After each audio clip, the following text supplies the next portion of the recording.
ఆర్థిక సమస్యలు ఎవరికైతే బాగా అధికంగా ఉందో, ఎంత కష్టపడి పనిచేస్తున్నా ఆదాయం పెరగక ఇబ్బంది పడుతున్నారో, రుణాలు తీర్చలేక ఇబ్బంది పడతారో, అటువంటి వారు ఈ ఆర్థిక సమస్యలను అధిగమించడానికి పాటించాల్సిన ఒక చక్కటి పరిహారం ఏమిటి అంటే, వెంకటేశ్వర స్వామి వారిని ప్రతినిత్యం కూడా మనం ఇంట్లో పూజిస్తుంటాం కదా.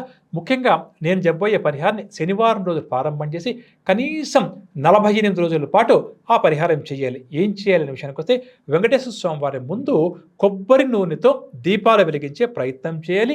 స్వామివారి యొక్క అష్టోత్తరాన్ని పఠిస్తూ, స్వామి ఈ ఆర్థిక సమస్యల నుంచి నేను గట్టెక్కాలి, రుణ బాధలు తీరిపోవాలి, నాకు ఆదాయం పెరగాలని చెప్పి కోరుకుంటూ స్వామి వారి యొక్క అష్టోత్తరాన్ని పఠిస్తూ తులసీ దళాలతో ప్రతిరోజు కూడా స్వామివారిని పూజించే ప్రయత్నం చేయాలి. ఈ విధంగా శనివారం రోజు ప్రారంభం చేసి 48 రోజుల పాటు ఎటువంటి ఆటంకాలు లేకుండా, అడ్డంకులు వచ్చినా సరే అధిగమించి పూజిస్తారో అటువంటి వారికి తప్పకుండా కూడా ఆర్థిక సమస్యలు తీరేందుకు స్వామివారు మంచి మార్గాన్ని చూపుతారు. ఇది చాలా అద్భుతమైనటువంటి పరిహారం మరియు ఖర్చు తక్కువతో కూడుకున్న పరిహారం మరియు తేలికపాటి పరిహారంగా చెప్పవచ్చు. ఎందుకంటే అందరూ కూడా ఈ పరిహారాన్ని ఆచరించే ప్రయత్నం చేయడం మంచిదని చెప్పవచ్చు.